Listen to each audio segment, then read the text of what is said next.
Good morning and welcome to another reading journal. If you follow hashtag read so lit, then you know what's in here. I got the bookmark that I'm going to use while reading this book. And let's see what it is. Bam. This is what we're reading. Happy Black History Month. Welcome to your name and lights, all the letters in the sky.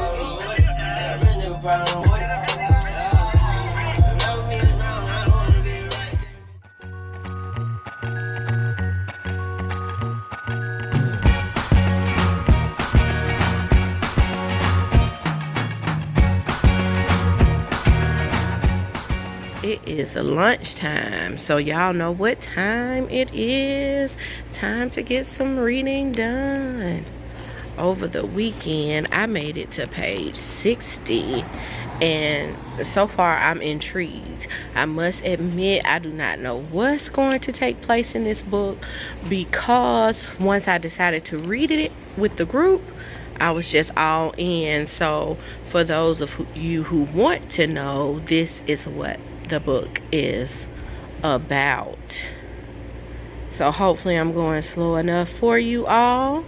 And then this is a picture of the Mr. Leonard Pitts Jr. And so let's see what I can get done during the next 30 minutes or so. And I would be remiss if I did not show you all this gorgeous 70-degree weather on February 3rd of 2020. Yes.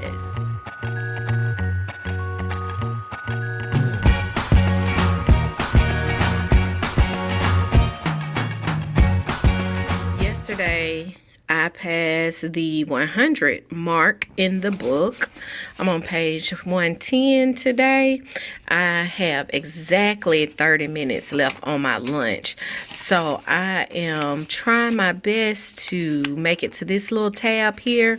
This is where I should be at the end of week 1, end of week 2, end of week 3. So I added those tabs in there. And I'm sure today being just Thursday, so I'm a bit ahead of the game to finish, to, be on course with the schedule that Dee Dee has laid out for us. So, y'all, my initial thoughts is this is really good. This is really good. The characters that I have met so far, surprisingly, I like them. They all seem really real. Luther, he's the one that sticks out the most.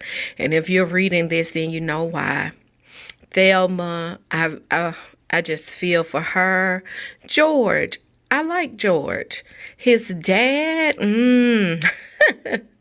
but it's still, the jury is still out on Dad, the attorney. But I'm at a part now where he's talking with Luther, and so we'll see after this first section if I'm still like, okay, I get it, or if I'm like, nah. But very well written, and it seems true, like these characters seem real, which is always a good thing when you're reading.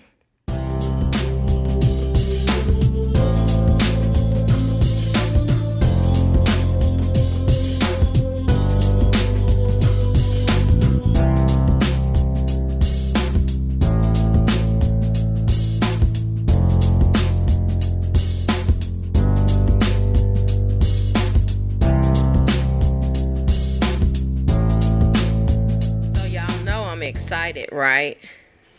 Franklin Bennett is his name, but everyone called him Books. A character walks in and he's reading the souls of black folk. Isn't that awesome? Y'all know that got my attention when I got to that part.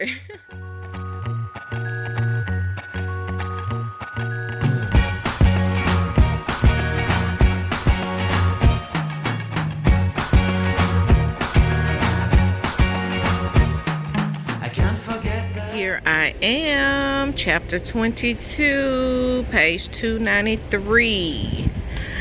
It is an overcast day out here for lunch, but y'all know it's about to go down. When I was coming out here, I was thinking about that quote. I think it's, though readers live 1,000 lives. And that is so true. Yeah, because I feel like I'm right here in 2020. And when I go into this book, I'm in the 1940s. And I'm living the lives of George, Thelma, Luther, Flora Lee, Ollie. And, oh, it's just so good. It is just so good. So let's see what I can get done. Y'all know how it goes. I've already eaten, so it's reading time. Back at my desk, and I'm trying to figure out how am I going to get back to work after reading this gut punching chapter that is chapter 22. I feel like somebody has just gut punched me and took all of the air out of my body.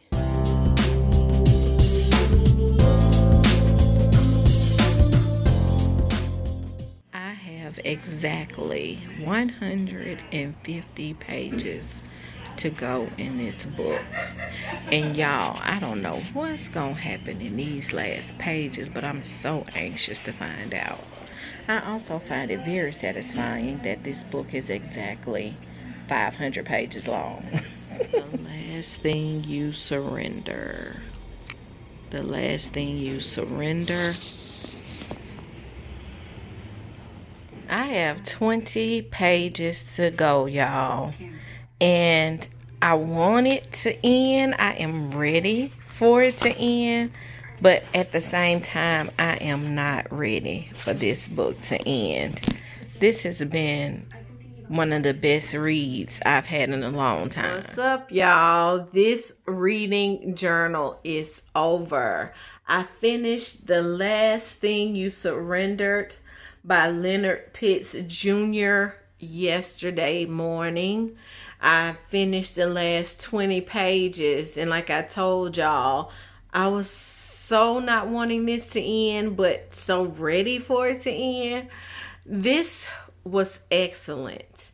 I can't say it enough. This is 5 stars, and today I immediately picked up another book because after enjoying something like this, I have to jump into something else. Whether I'm thinking it's going to be as good or not does not matter, because if I don't jump into another story, I'll stay here with these characters.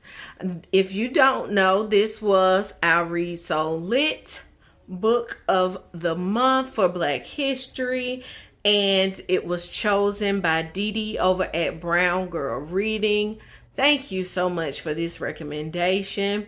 And the other day I tuned in to her live on Instagram, and she talked about, you know, why she chose this. And then we started talking about how we get so caught up in the books that we may see on Instagram or on BookTube constantly. You know how we all end up seeing the same books.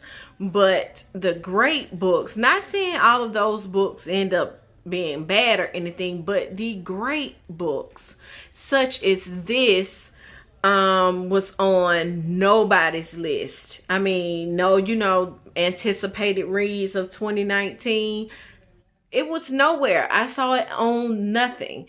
So that really made me start to think about, you know, how I'm choosing books again, and how we used to just, you know, discover books on our own and not was sometimes just pushed upon us by social media. But anyway, The Last Thing You Surrender starts with Pearl Harbor. You have this young 19-year-old Marine. He is white, and his life is saved by a Black Marine, and that Black Marine ends up losing his life. The Marine then has to go to the widow at the request of the government to ask the widow of this Black Marine to travel around the United States to recruit other African American men to join the war. And that's where you meet George. He's the Marine. The widow name is Thelma, which Thelma and her brother Luther and their granddad they call Gramp has a amazing story. An amazing story. And after the beginning, it breaks off and we go through the lives of George, Thelma, Luther, and the people that they're involved with. But I believe those are the three main perspectives. Oh, and George, his dad. Oh, I think I mentioned him in an early clip. I end up really liking George's dad. But those are the four perspectives, and the book lasts about the span of 4 or 5 years. And OMG, the things that happen in this book. And oh, let me not even forget the fact that in the back of this edition there is questions, like I guess like for book club questions. And then he also, in the acknowledgments, he discussed a lot of where he got this from, because it is historical fiction, and that was really interesting to read. I enjoyed this book so much. It's beyond 5 stars. And my sister and I was talking about a book, and I was like, girl, I just read one of the best books ever written. And I was like, I just loved this book. I just loved it. The writing, the research, historical fiction, following people's lives that are so different, and how we are all so connected at the same time. So really good. So really good. I highly recommend it. And stay tuned to by the end of this month. I'm sure if you follow Dee Dee over at Brown Girl Reading on YouTube and on Instagram, I'm sure she'll be announcing a live show. And also there's a Goodreads group where we've discussed it. And so just check out those sites and sources if you want to know and hear other opinions of it. But I know for a fact a lot of us have already finished it early, in the month. So it was excellent. It was excellent. That's it for me, you guys. I hope you have enjoyed this book journal. I'm Lady, and I will see you in my next one. Bye.